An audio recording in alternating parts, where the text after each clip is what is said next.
वर्णानामर्थसंधानां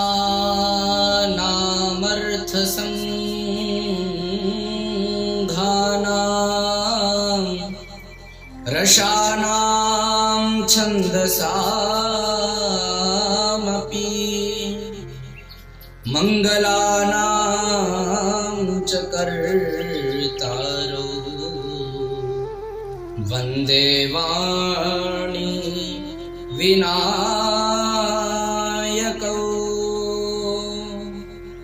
रामाय रामभद्राय रामचन्द्राय वेधसे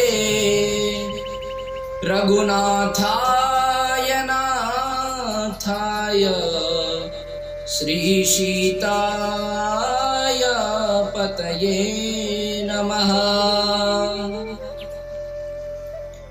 बोल वृंदावन बिहारी लाल की जय।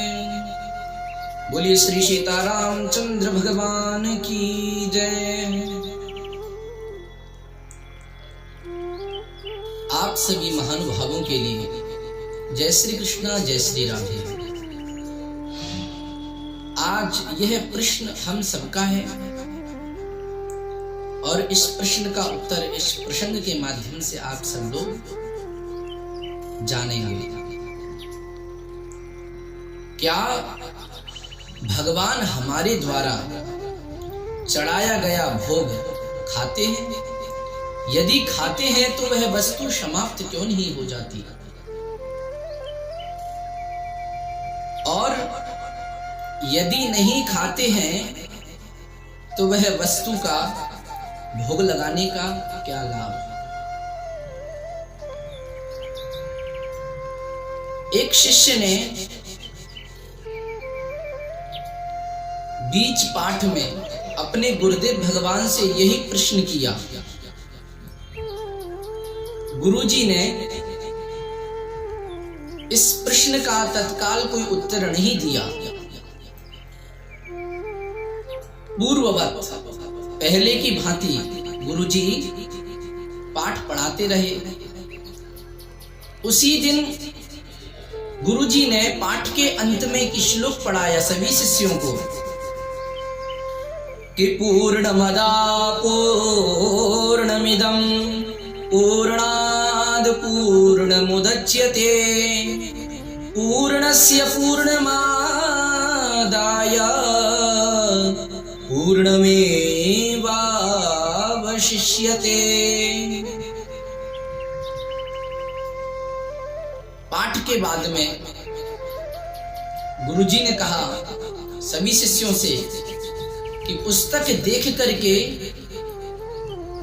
सभी जितने भी विद्यार्थी हैं श्लोक कंठस्थ कर लें।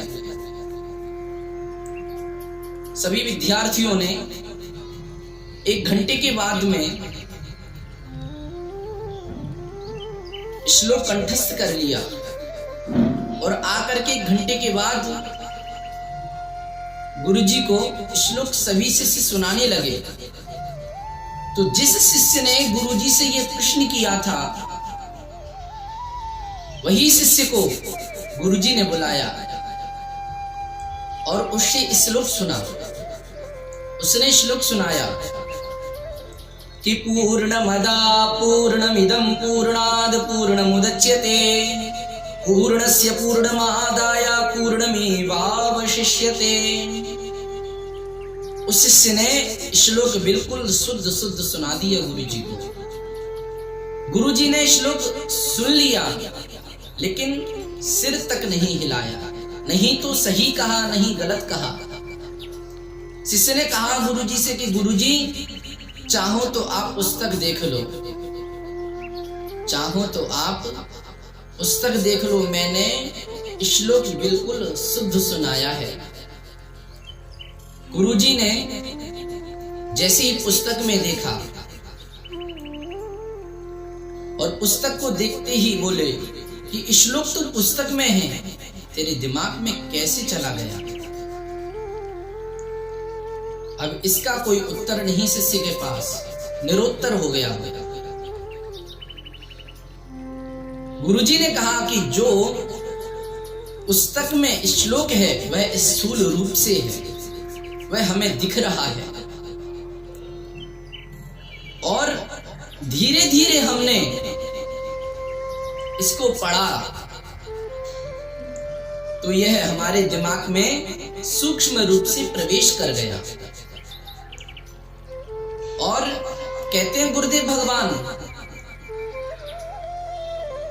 कि जैसे पुस्तक में जो श्लोक है स्थूल रूप में, उसमें तनिक भी कमी नहीं आई, और वही श्लोक हमारे हृदय में, हमारे मस्तिष्क में वही धीरे धीरे करके प्रवेश कर गया। तात्पर्य यह हुआ कि इसी प्रकार पूरे विश्व में, पूरे ब्रह्मांड में वह परमात्मा व्याप्त है, और हमारे द्वारा चढ़ाया गया भोग निवेदन को सूक्ष्म रूप से ग्रहण करते हैं। हमारे द्वारा भोग लगाया गया भगवान स्वीकार करते हैं, और वह स्थूल रूप में जो भोग रखा होता है, नैवेद्य रखा होता है, उसमें तनिक भी कमी नहीं आती है, और सूक्ष्म रूप से उस रस को, भगवान भोजन के रस को ग्रहण कर लेते हैं, क्योंकि भगवान रसो वैसा है, वह हर प्रत्येक वस्तु का रस ग्रहण करते हैं और उसका भोग लग जाता है। जो वस्तु बचती है उसी को हम प्रसाद रूप में ग्रहण करते हैं। बोल भक्त वत्सल भगवान की जय।